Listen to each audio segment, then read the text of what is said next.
they are becoming the enemy. What happens when you're not truly following God's ways? Especially the end was really difficult for me, but then I sat with it, but that stuff's still happening today. Like, the Israelites are feeling the weight of God not saving them. They need a leader who's going to listen to actually what God says. This is what I want you to sit and ponder on. Judges. This was a hard book to read, but maybe that's the point. We're going to dive into that and much more, covering the book of Judges. Lori and I are sharing our journey of reading through the Bible. We both are tracking different themes. I also want to talk about that we've been reflecting on it with all this hard stuff that happened in this book, all these horrible things. Makes you kind of wonder. I know a lot of people ask, like, where is God when bad things kind of happen? And the book also does answer that too. Yes. So we're going to dive into that. So if you have read Judges, let us know down in the comments. Grab your Bibles and let's begin. Lori and I aren't doing deep dive studies into these as we're reading through. We just have our themes, or we're tracking, just making notes of things that stick out to us. Or there have been moments though when we're like, this is just something we got to look into more. And I would admit Judges was one, because it was so hard. To be honest, like, what do I do with all this? I agree, and I lost track a lot of times of who is this person, where does this tribe belong to. So I even got confused just sometimes with keeping track of the people in the story and where they're from and all that stuff. Looking at chapter 1, it starts off with this fight with the Canaanites, and I feel like that is the author setting up the whole story. Like, looking back now and reading the whole story and seeing how it ends and tagging with some of the things that I noticed, I think that's the part. You see that there's still Canaanites here, that they did not completely get rid of the Canaanites. I feel like that is the author's cue too, to things to pay attention to of what's going to happen. Well, yeah, like, are they going to be influenced? Are they going to be able to be set apart and not go towards? And that's actually one part. I got my notes here of some of the videos when I watched, is that we see right away, is that we see already there's issues with the Canaanites, a tribe they were told to wipe out, but also they were told not to intermarry with. But as we also saw in Joshua, even though not all the Canaanites were gone, Israel was still faithful to Yahweh. Remember, it was very distinct how it ended, that during Joshua's reign, the Israelites worshipped Yahweh, and we talked all about that in our Joshua video. But then here, as we enter Judges, we see years have gone by. We even notice that different generations are now coming in that did not see all that God has done. They became less faithful and they abandoned God. One of the ladies mentioned in the video was that it's more about the power structure, the way the Canaanites live, and I talked about that too in some of our other previous videos too, I think maybe numbers, that these other tribes are not living the way God wanted his people to live. And then we're going to see, are the Israelites going to continue to remain faithful, or are they going to be influenced? And if you've read the book, you kind of already know the answer. But remember, God has designed his ways because he knows it's the best to help humans flourish. So it is always for our good. And he really wants the Israelites, and for us still today, to take that seriously. And there's just this tension that we're going to, as you read, it's going to have that tension. Well, going back to what you said at the start of the video, you said, is God there in the midst of all this? One thing I just made note of, to going back to again, the first chapter, I feel sets up a lot of what's about to happen. The Canaanites are still there, they're fighting, but verse 19, and then it's kind of repeated in a different way in verse 22. Both of them say Yahweh was with Yahweh. 19, when Yahweh was with Judah, 22, Yahweh was with them. So you can see right there, even at the start, the author is letting you know God was with them. So that's just one key thing I noticed too. But we also saw in chapter 2, I made note of in verses 11 through 12 though, God's anger towards his people, because why? You have not listened, right? They were starting to worship other gods. So I do feel like we also, that's one theme that, again, we'll get into these people's video I watched also mentioned, that even though God doesn't agree with everything that's happened in this book, he's still working in mysterious ways and I feel like one thing that we sat with too is, why this book of Judges? Why do we need to know all this? Not only is it history, I understand that, but to me it was to remind the people. God was like, I don't want my people to ever forget what it's like when they abandoned me. And not just that, by the end, I was going to say this towards the end, but I can say it here now too, and I'll probably repeat it at the end of the video as well. As a lot of these stories were hard and difficult to read, but at the end of it, I sat with God and everything. I was just sitting and meditating on it all more. It's just, our world is no different today. It's so sad to say, but it's the truth. And I told you, to me, the Christian worldview is the worldview that answers so many questions of what you see in the world. And as you're reading some of these horrible things in this chapter, especially the end was really difficult for me, but then I sat with it, but that stuff's still happening today. Like, there's child sex trafficking, there's all this stuff still happening. So yes, this book might be very difficult to read, but I think that's the point, and it should hurt. Like, if it doesn't hurt you, then you obviously check your heart. check your heart, because, and if it does hurt and you don't believe in God, I also ask you to check your heart, because you see that it's wrong, because you're made in the image of God, and so are all these other people made in the image of God, and He's trying to create ways of structure and order. And so anyway, we'll get back into it, but yeah. Chapter 4, I made note of, I already saw the theme being set out, and we watched also the Bible Project overview on this, and I remember Tim Mackey saying a similar thing. The theme that we're seeing, and I even wrote it down, and I think later on, we see it again in chapters 10 through 11, and continuing the same pattern where you see the people do evil on the side of God, they get oppressed, it's God's judgment, right? He hands them over. They cry out to God, and then He sends a judge. That's supposed to be like a deliverer or some helps the them people, out, right? Saves them in a way. Yeah. And they overcome, and then they get peace, and that cycle repeats. But one thing that changes as the book other thing goes that on, you see too, kind of, is that the author keeps repeating, people did evil in their own eyes. There was no king. So that to me was another key theme. I was going to save that for the end. Okay. So, but what the things I made note of that stuff. But what I was saying is that with that cycle, I think it was around the Gideon story. I could just, don't quote me on that, but I think it shifts where even though you see God helping them out and there are people getting victories in battle, there's never mention again of peace. Yes, I made note of that. After the first couple halves of what God delivers them from, you see, it was the author made note, there was peace in the land, peace in the land. But I think, yes, it might have been after Gideon's story, or maybe it's the judge after Gideon. Yeah, I kind of forget when that stopped. Me too. I don't know if I made note I don't know if I made note of exactly when it stopped either, but the peace stopped. So that's also something to keep track of as well. It's quite interesting. And I thought it was also interesting, the end of chapter, not the end, in the middle of chapter 2, verse 10, it says, I talk about this, another generation arose after them who did not know Yahweh, all the work that He's done. Earlier. So I just find that interesting, like, made note of that's part of 2, I think. Like, these people didn't really know Yahweh, like, seems like the previous before. Why? Were those previous generations not really reiterating those stories that they were supposed to, or not doing? I don't know. It's just interesting. How did they not know who Yahweh was? Like, what was they doing that made them not know? I don't know. Like, that's I think that's interesting. That just hit me now with something else I learned about. Again, it's another thing I made note of in one of the videos I learned about. They mentioned about the angels here, which a lot of people debate. Is it Jesus, or is it God in Himself, or is it truly a messenger? And she was saying a lot of scholars for this particular one, I think in Judges, even though there's a lot of still debates on it, the angel here, the angel of the Lord speaking in first person on God's behalf, is more of like a messenger. They are tough though, like I said, there are scholarly debates on this, but here in Judges, the narrator wants you to feel as if God is speaking. We are supposed to hear God talking directly, kind of saying, hey, God has a message for you, and He wants you to hear it, and with that immediacy, that if it's God's actually speaking to you. And in Judges, we see how different people respond to that. To me, that plays a role in that, is that, but also too, the start of chapter, what maybe they were told, and they're not listening. And when we see that, they're choosing, we see that also repeated, that they choose to do what they want to do. Yeah. So I think that's the play with why that was also mentioned. Chapter 3, it says testing. Again, testing. So He did that to the other Israelites too. So seeing, did see Him do stuff. Which again, ruler, are you going to listen to the dark ruler, or the light? So I find that quite interesting. But yeah, the anger of Yahweh burns is the cycle that we see a lot. We see play out in the next couple chapters. I just kept saying the repeated cycles I see here.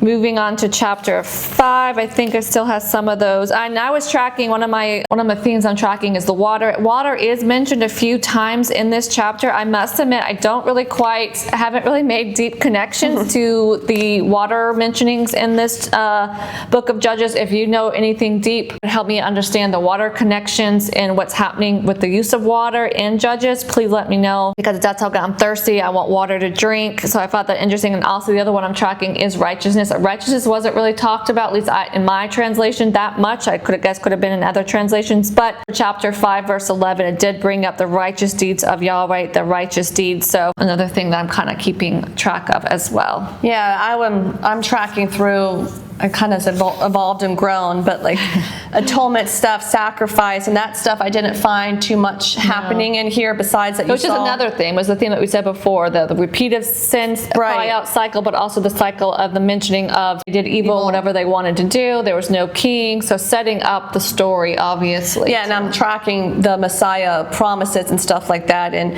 again, I didn't really see much of that hope and promise in this particular book for those like kind of phrases or whatever. But I also made note in chapter 11, I'm only in chapter 11, Lord. I'll see if I have anything else. I'll look while you talk. In that it mentioned Jephthah. Verse 34 mentioned only child, triggering Isaac. And then later on, one of the other stories made me think of Sodom and Gomorrah and the Lot situation. And that was in chapter 19. I said, sounds a lot like what was happening in Sodom and Gomorrah when they wanted to have sex with a man in the house type of thing. And I have some notes. Oh yeah, that's chapter like 19. Yeah, 19. 20, yeah. That was a tough one, but that's the one story I just kept standing with. Like, yes, that was really difficult to read, but also I'm like, but that is stuff like that is still happening today. No, I agree. So, like, no, I'm not saying. As Christians, keep praying and crying out to God. But it also shows that our world, especially now with like you live your truth, do whatever you want, goes back to they were doing these people. They were doing whatever they wanted. Exactly. My truth is I can do this and it's okay. And then people look on like, why is there so much injustice happening? Well, it's because everyone's doing what they think is right, and it's not the way to go. Yeah. Anyways, we'd be a little off tangent there. But so I just wanted to mention something that I learned about this. I found one real quick before you share that. I found about the peace we talked about earlier. Oh, yeah. So I finally found my notes on it. The first 4 judges all end with the land was peace. So that includes Gideon. It's the last 3 judges that start showing, and that you see the decline in the judges as well, that there was no mention of peace anymore. So the first ones, and then it kind of starts dying down. And someone also made in the book of Judges how it's laid out, I learned, that the beginning has like 2 prologues or like an intro, and then it ends with 2 conclusions, and then it has the major stories in the middle. So I have to go back and reflect on that. I guess I didn't notice that. Well, I guess it kind of, like I said, the intro, it started off, you already kind of was setting up all the themes. Yeah, and then the ending is setting it up too. So. Yeah, okay, so just continuing on back what I was saying about discerning God's voice, they were just saying that's a theme that is also kind of in the background of what's happening in Judges, is how does a person who should be hearing God or discerning God talking to them, how they're reacting.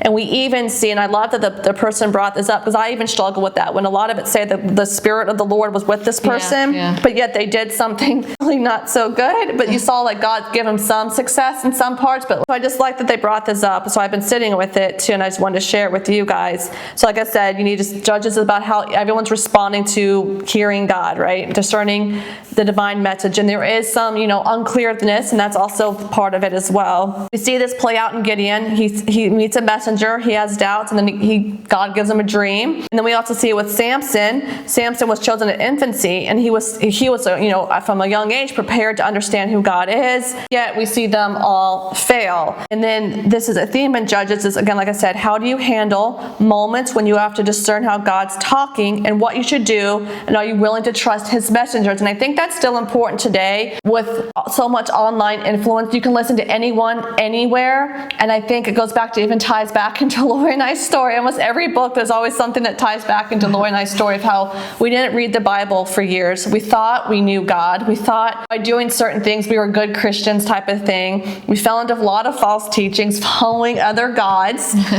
which we didn't know we were, but we were, and that we weren't discerning God's voice because we didn't know it. So again, Lori and I share these Bible studies, not so you have to listen to everything we say. It's that so you can discern God's voice, so you can get into his word and get to know him, because obviously Judges is a book to help you reflect on that in your own life. So anyways, continuing on, and so with these tough passages where things may not be super clear, we need to try to focus on that. What is the overall message being told here? Now going into the Jephthah story in chapter 11, like I was saying, like he was one of those people that it looked like he was under the influence of the Spirit, but he's not ideal character. And we saw, like I said, we saw that already with Gideon and Samson. Even though again, we've seen God do some mighty things to those people. But it doesn't mean, this is I thought the important part, is doesn't mean God is for all that the person does. And so it also goes back to, even for us today, we all got to be careful of what we say when we say, God told me to do this, and you passing on to someone else. You really need to be careful. And I know something that I was convicted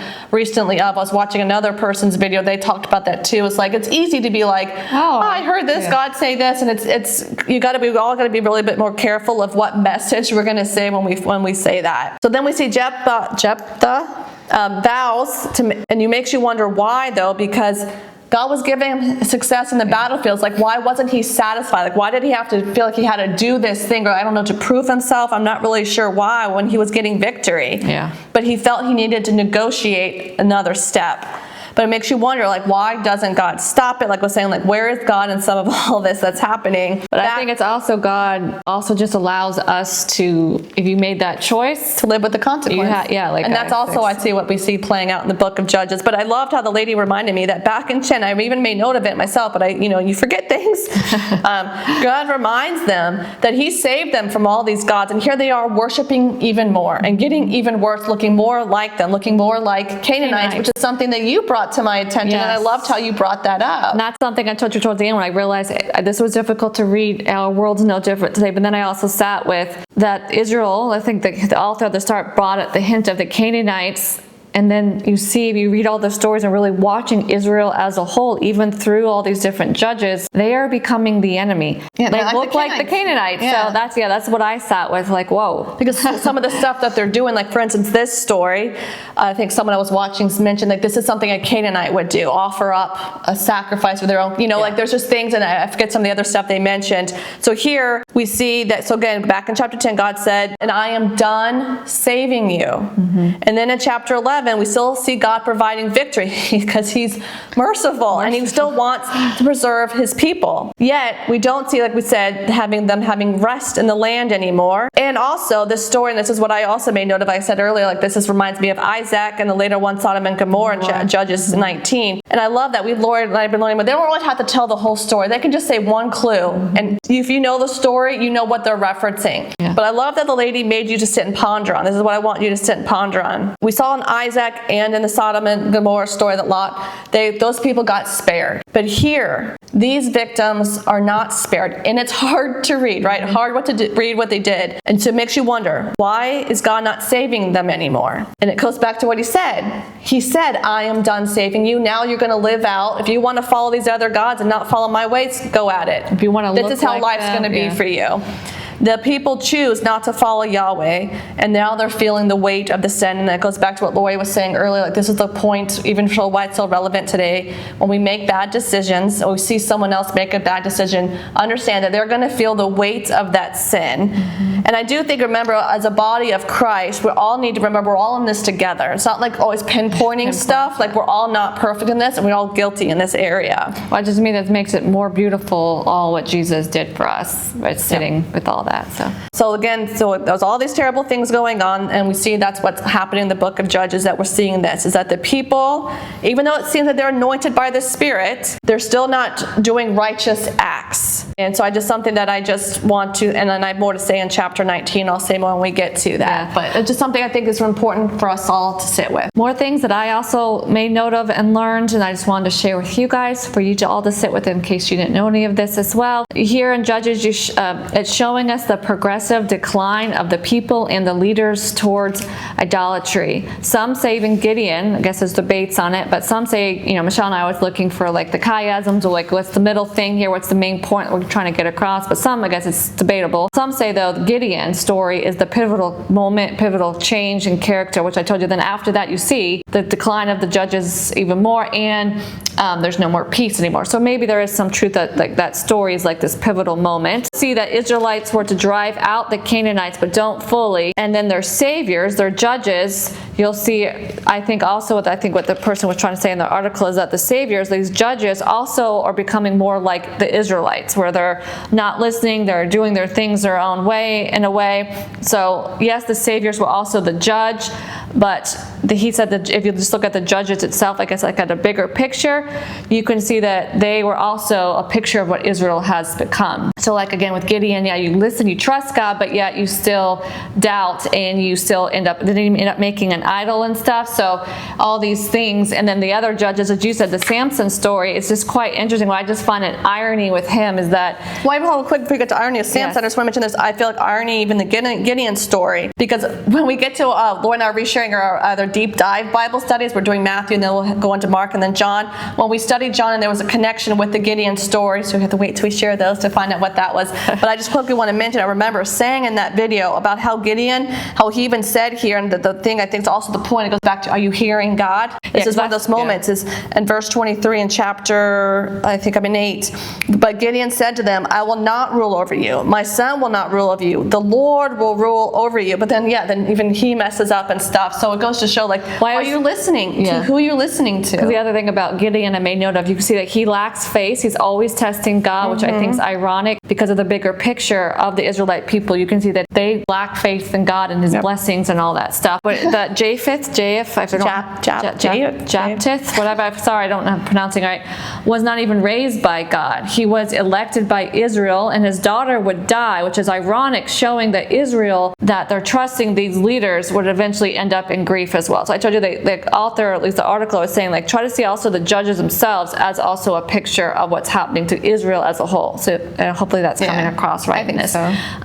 Because in the end you see the judges getting worse, and at the end God does not, Michelle mentioned, does not send a savior anymore. Ironically, because by the end Israel was on its own, the enemy being like the Canaanites, and started its own destruction. Yeah, and if you may note in chapter 16 verse 20, it says about Samson cried out, and he says, but he did not know that the Lord had left him. So again, that message again, God's not saving his people anymore. They have chose not to listen and not to follow him. The Bible also has little boxes, is one reason why I got this Bible, to help you, like, did you notice this? One I wanted to mention mostly was about the tribe of Dan, because I mentioned when I read this, I went back and read Joshua. I'm like, but it says they got the land, and here they are saying they didn't get the land. And so my Bible helped me a little bit understand a little bit more, and I'll read the question that they have here. It says, the tribe of Dan departed from the land God had assigned to them in the south and traveled to the north to a land, again, they wanted to choose for themselves. And he's saying they pretty much are saying they're not satisfied with what God gave them. They're going to go out and follow along with the theme that's happening here in Judges. So I just thought that was an interesting note to make note of. And if you were confused too in the Dan situation like I was, like, but they got their land, what's happening is they weren't satisfied. Like, we're going to just go find better land ourselves, God. So and I came across, I told you another article said they feel Samson, since it's the last, is the most climactic judge narrative. And you can see how he was supposed to follow God, he had but didn't. chapters too dedicated to his and so story. I say if you go back, if you try to see each judge as also a picture of Israel, like Samson was born to follow God, so to me it reminds me the Israelites were the chosen people by God, but didn't listen to him in this. So I think another picture of what's happening, and what happens to Samson, he ends up dying. So, but in order to defeat the enemy, which I also find ironic in a unique way. See, but anyway, the other irony, kind of going back to the last few chapters, were the tough ones: Levites and the concubine, and the fight between the Benjamins and the Israelites. I told you it was tough, but then I sat with it all, which we've already said, so I won't repeat a lot of the stuff that we've already said. But just one thing about the Levite story, it is interesting. It starts off calling it her husband, or the husband, the Levite, but then it ends up turning the language to the master, which I don't know what to do with yet there. I didn't really dive too deep. I just made note of that it starts off with husband, but then moves to master. And you can see that this Levite is very selfish. So again, I don't know if this is also supposed to be a picture of the Israelite people and what's happening. I'm not really sure, but you see that he's very selfish in his own ways. The other thing was, Michelle mentioned, it reminds us of the Lot and Sodom. So you're seeing through all of this that there's need for justice, there's need for order, and there's lack of leadership. So I think that's also what the author is trying to set up for all this as well. But the interesting part, by him ends up killing the concubine and cutting her up as an act of starting a war, which it does, to me the irony in this story is that it takes this act to unite the tribes together, but the irony is that they're fighting themselves. They're fighting one of their own tribes. to get rid of this evil, which to me, I think the author is saying, look at the irony in that and how it ends, that Israel, in the end, I made notes. In the end, see that Israel needs a leader who does not want to do whatever he wants to do. They need a leader who's going to listen to actually what God says.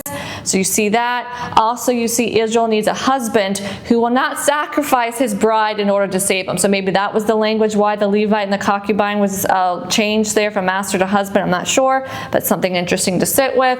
And also you see, like I told you, it ends up setting up the story. Not only do they need a king, but they need a savior. They need somebody to save them. Yeah, I love all that. And yeah, I actually made note of that in chapter 20, verse 1, as one body, verse 8, stood united, verse 11, united. And I just like, what? They were really trying to emphasize that. And I didn't really put together the irony of that. But then they had to go and take down one of the Benjamites. But then the irony is too, the Benjamites like, well, we can't lose our tribe. Like we have to go find wives. Out. And then they go and find and take wives for themselves. So it's a lot of just crazy, ironic stuff. And I just also find it interesting though, because here, as they're trying to fight the Benjamites, it seems like they're seeking God though. Yes. And like they're almost like they're coming back almost, right? Yeah, you know, right. That's what I felt like. I'm like, oh, it seems like the people are now starting to seek God. They're offering their fellowship offerings. They're fasting, and like they're like, what do we do with this Benjamite people? Yeah. But then you also see both sides lose people. So I think that's also showing God's mercy and justice and all that as well. It's like, well, he's still trying to preserve his people, like I was saying. You both are going to lose people. So other stuff that I got around that story about in Judges 19, you know, why does the Levite cut her up? And I guess there are stories of other ancient Middle Eastern examples of people doing that, dismembering a corpse as a threat or used to spur people into action to get across the idea if you don't do something, this is going to happen to you. And obviously we see that it spurs people into action. But I love how the lady was also, the author also wants you to see, as Lori was saying, like some of the key words they're using is that nobody is okay with what he did.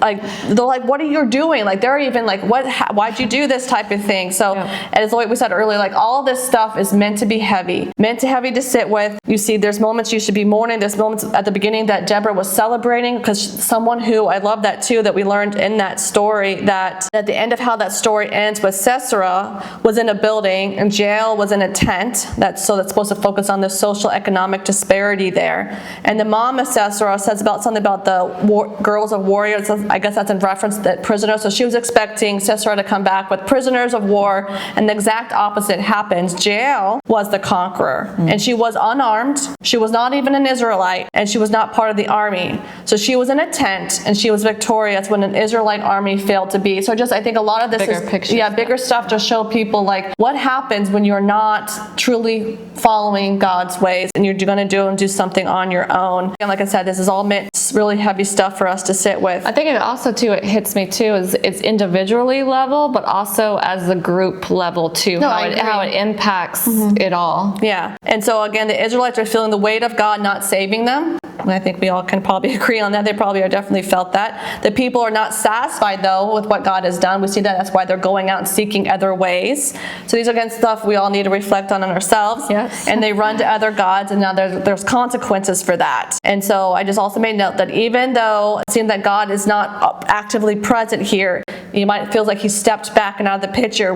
Like I said, you still see him working. Still see him trying to preserve his people. But again, I sat with like, so why the book of Judges? And to me, it was probably for the Israelites, like I said earlier, like God wanted them to not forget this. This was horrific, and I don't want you guys ever to do this again. It should like never happen again. One other notes around that, I make track of no king in Israel that was mentioned, again, at least to my translation, which was as a CSB, was mentioned 4 times. I don't know, I didn't tell you to count yours. I didn't track mine. So if you counted yours, let me know in the comments what you found out. So the phrase no king in Israel, and I remember Tim Mackey mentioned that's to set us up for what's to come next, is the era of the kings.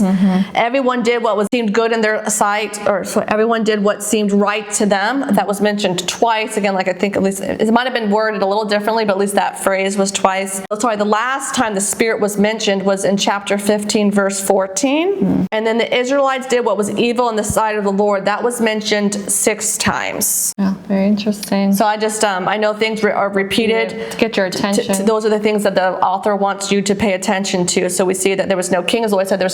Now it's setting us up. They need better leaders. We see what happens when you don't have one that's chosen by God. And if you do what you want to do and not listen to God, what happens to you and things. So I also see it with that too. Some of that stuff about, again, with the Canaanites and worshiping other gods and stuff, to me kind of ties back into the bigger theme that Michelle and I also see overarching it throughout the whole Bible. We've started hinting it at is the demonic worldview. Yep.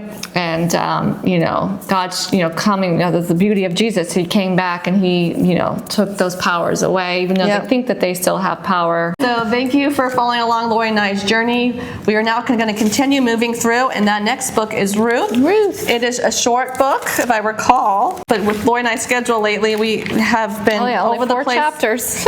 All over the place filming videos. We got some duck videos we're filming, hopefully some sourdough. Just things are a little crazy over here with our schedules, but we're doing our best, and we appreciate you guys being here and supporting us along this journey. I also pray that you see through Michelle and I's journey that, it's not a race to read through God's word. Like, it's okay to take your time. It's okay to pause and, really sit with something for a while before you keep moving on and trusting, the God's guidance and over it all. And Michelle and I feel like we do that. Like, we don't get mad at ourselves. Like, we try not to get mad at ourselves that we didn't do it. But just we've seen God make connections later on. Like, oh, so it does to us in our own journey with God, and it has seemed to always worked out beautifully in different ways of making different connections or reading something and then something else clicks. And so it's all just been really beautiful. So we hope that we helped inspire you in that way. Just keep going, keep reading, read things a couple times if you need to. Yeah. Thanks again for joining Michelle and I for going through the book of Judges. Hope you join us for the book of Ruth and moving forward. Don't forget to subscribe and to like this video. It really helps get our video out to more people so more people can read God's word, be in God's word, be in a community where it's safe to have conversations, question things, discuss things. So yeah, we appreciate each and every one of you, and we'll see you all in the next video.